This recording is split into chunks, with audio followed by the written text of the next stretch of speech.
Queridos irmãos e amigos, desejo que a paz do Senhor Jesus esteja sobre cada vida e em cada coração. Vamos hoje dar continuidade ao módulo 5 do nosso seminário teológico Palavra de Vida. No módulo 5 nós estamos estudando sobre paracletologia ou pneumatologia, que é o estudo, a parte da teologia sistemática que estuda o Espírito Santo. Nós estamos estudando a doutrina do Espírito Santo. Uma breve revisão da videoaula 3, falamos sobre a personalidade do Espírito Santo, personalidade ou pessoalidade do Espírito Santo. E nós vimos as características, os atributos de pessoa do Espírito Santo. Ele sonda as coisas profundas de Deus, só lembrando, a matéria está na descrição do vídeo.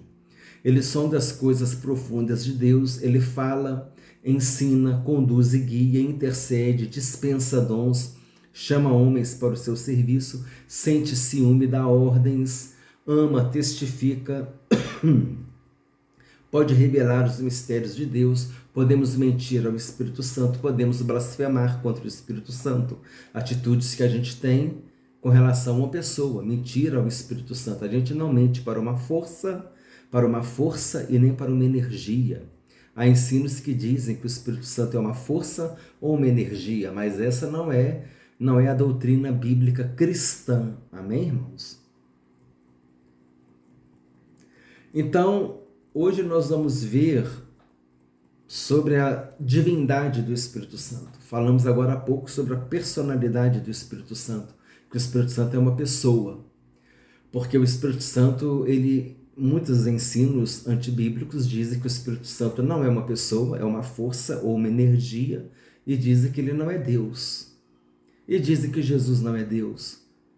De quebra, como eu já falei, por tabela, já atinge a trindade também, porque se Jesus não é Deus, se o Espírito Santo não é Deus, não existe a trindade, não é?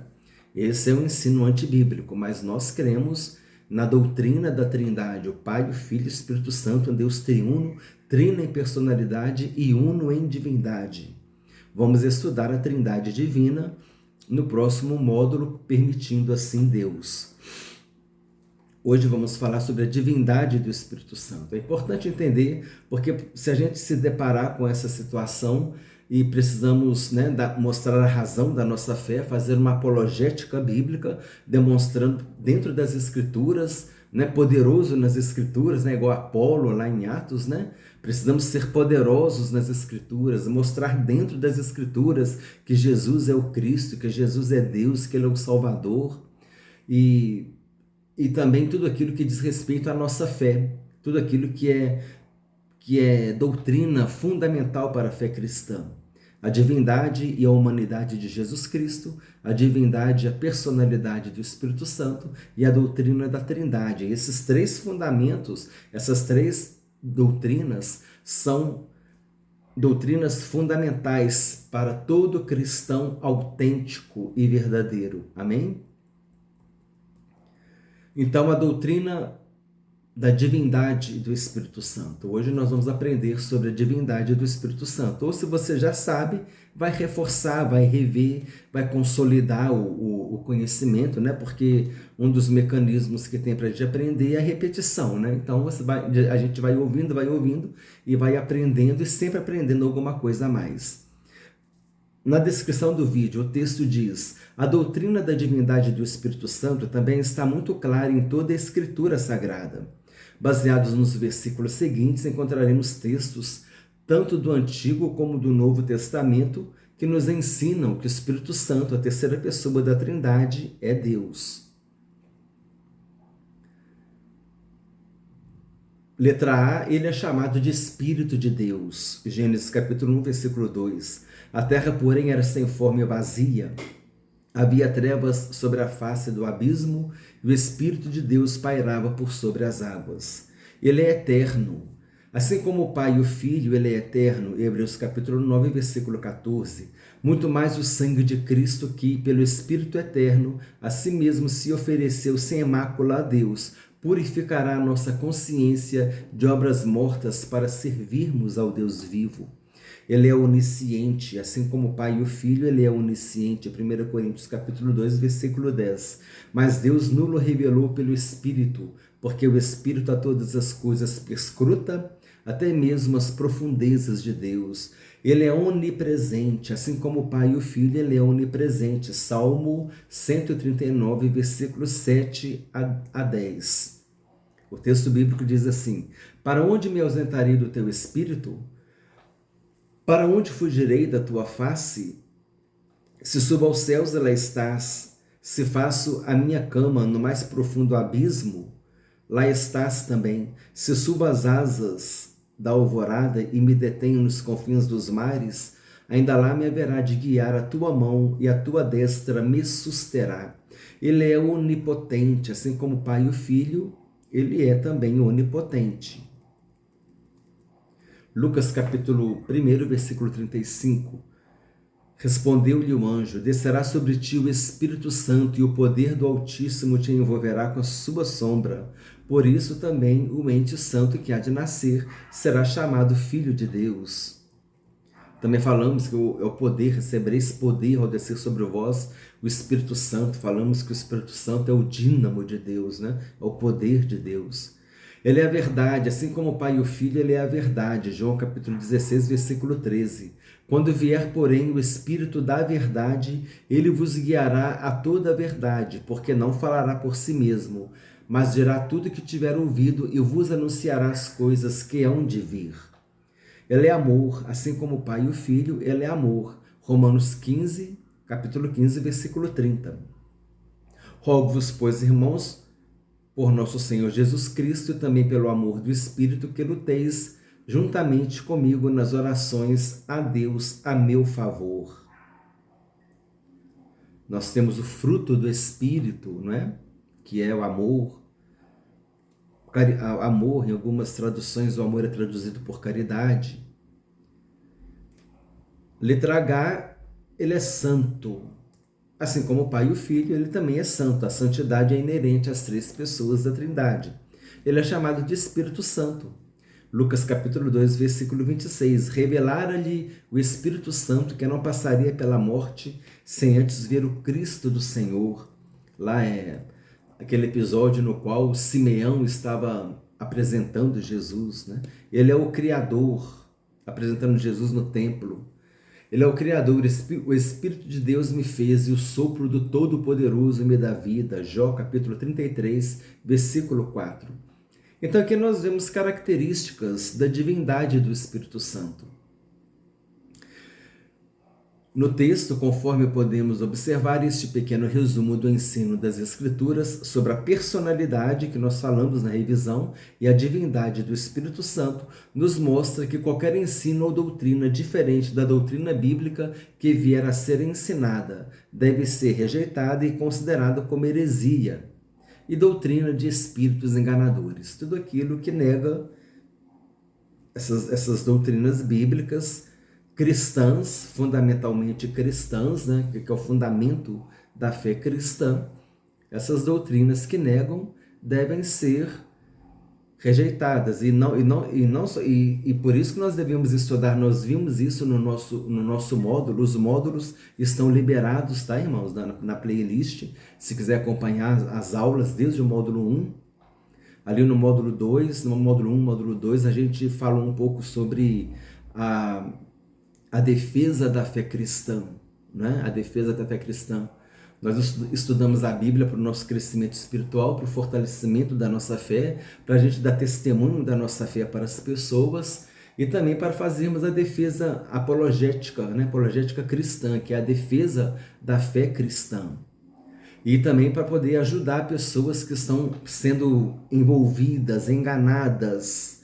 Então nós precisamos trazer um discurso, irmãos, um discurso com substância. A gente tem que trazer um discurso com substância, com conteúdo, para que a pessoa nos ouça, não é?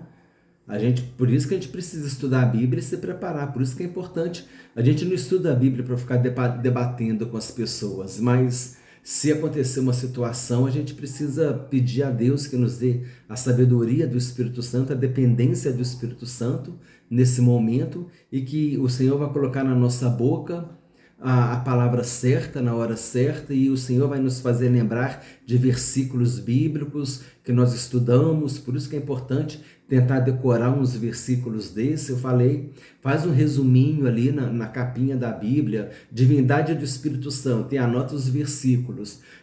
Personalidade do Espírito Santo, anota os versículos, e vai fazendo assim uma colinha na capinha da Bíblia.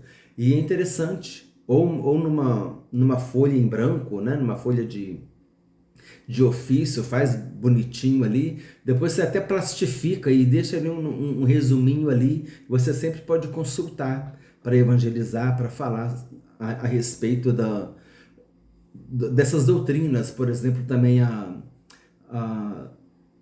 humanidade de Jesus, a divindade de Jesus. De repente é um recurso interessante ter alguma coisa anotada assim. É sempre bom, ainda mais quem gosta de sair para evangelizar, né? É importante a gente conhecer essas doutrinas e localizar esses versículos na Bíblia. Irmãos, vou fazer uma coisinha diferente aqui hoje, um exercício rápido. Depois das videoaulas 1, 2, 3 e 4, que é a aula de hoje, você deve saber o que é pneumatologia. Pneumatologia é a parte da teologia sistemática que estuda o Espírito Santo. Por que pneuma? Porque pneuma é traduzido na óptica cristã como espírito. Então, pneumatologia é o estudo do espírito. E paracletologia? O que é a paracletologia? É a parte da teologia sistemática que estuda o Espírito Santo, a doutrina do Espírito Santo. Paracleto, né? Parácletos. O que é o Parácletos? O Paracleto é o Consolador. Então, paracletologia é o estudo do Consolador. Os dois é a mesma coisa. Pneumatologia é igual paracletologia, é o estudo do Espírito Santo. Só que se você falar pneumatologia, você vai falar o estudo do Espírito Santo, né? Se você falar paracletologia, você vai falar é o estudo do Consolador. Mas é a doutrina do Espírito Santo do mesmo modo. Nós falamos a respeito do termo em grego e em hebraico, que se refere ao Espírito Santo. Pneuma hagios é o texto em grego. E Ruach Kadosh é o texto em hebraico. Eu mencionei o Pneuma hagios, Ruach Kadosh. Eu quis trazer esses termos, né? Porque, de repente, você pode se deparar com esse termo num livro, numa revista de escola dominical, ou então um pregador pode usar esse termo. Então, você já sabe, Pneuma hagios é o Espírito Santo em grego, Ruach Kadosh, Espírito Santo em hebraico. Falar sobre a natureza do Espírito Santo, Alon Parakleton. Aí, ó, Parakleton é o Consolador. Alon é o outro Consolador. Jesus disse, eu vos enviarei outro Consolador, porque Jesus também era Consolador. Então ele ia enviar outro Consolador para que ficasse para sempre conosco. O Espírito Santo veio para ficar para sempre conosco, amém? Habilitar um povo que será arrebatado pelo Senhor Jesus. Vai levar o povo ao Senhor Jesus. Em arrependimento, recebemos Jesus como nosso Senhor, Salvador, e nós vamos ter uma vida transformada. O Espírito Santo vai habitar em nós, nós somos templo do Espírito Santo e vai habitar em nós, e nós, se estivermos vivos, seremos transformados. Se estivermos mortos, vamos ressuscitar primeiro e vamos encontrar com o Senhor Jesus nos ares, no arrebatamento da igreja. Amém? Que vai acontecer antes da grande tribulação. Amém, irmãos? Antes da grande tribulação. Depois que sumir milhões e milhões de pessoas sumirem, aí o alvoroço aqui na terra, aí é que vai começar a grande tribulação. Mas isso é assunto para escatologia. Então, Espírito Santo, Alon Parakleton, é o outro Consolador. Lembra que nós falamos desse termo? Alós indica seres com a mesma natureza, os mesmos atributos. O termo para seres de naturezas diferentes é héteros ou héteros. Lembra que nós falamos isso? Então, o Alon Parakleton é o Consolador, é um outro Consolador, mas da mesma natureza, porque o Espírito Santo tem a mesma natureza de Jesus. Também nós vimos, né, como argumentar biblicamente, comprovar biblicamente a pessoalidade ou a personalidade do Espírito Santo, conforme nós vimos na aula passada e nessa revisão de hoje, que o Espírito Santo fala, que ele dá dons, que ele separa as pessoas para o serviço, e também argumentar e comprovar pela Bíblia a divindade do Espírito Santo, que foi a aula de hoje. Então, olha só o currículo a respeito da pneumatologia ou paracletologia que nós já desenvolvemos até aqui. Amém? Permitindo o Senhor, na próxima aula nós vamos estudar sobre os nomes atribuídos ao Espírito Santo. Compartilhe essa aula com quem gosta de estudar a palavra de Deus. Compartilha nos grupos de WhatsApp. Compartilhe, irmãos. Convida, explora lá na playlist o módulo 1, o módulo 2, o módulo 3, o módulo 4 do nosso seminário. Faz o seminário completo, vai acompanhando as aulas, conforme eu falei. Cada aula que você vai assistindo, você vai assistindo, se você quiser, copia aquela matéria ali no colar especial, né? Cola no Word, vai montando uma apostila para você. Cada aula, você vai assistindo devagarzinho, assistiu uma aula, copia a matéria, assistiu a segunda aula, copia a matéria, e vai conhecendo os módulos do nosso trabalho, que nós pretendemos trazer aqui é um trabalho, irmãos, de aproximadamente entre 15 e 20 módulos. É muito conteúdo, meus irmãos, é muito conteúdo. E se o Senhor permitir, nós vamos chegar e concluir esse trabalho em nome de Jesus, para a glória de Deus. Amém? Eu desejo que Deus abençoe a todos ricamente, em nome do Senhor Jesus Cristo.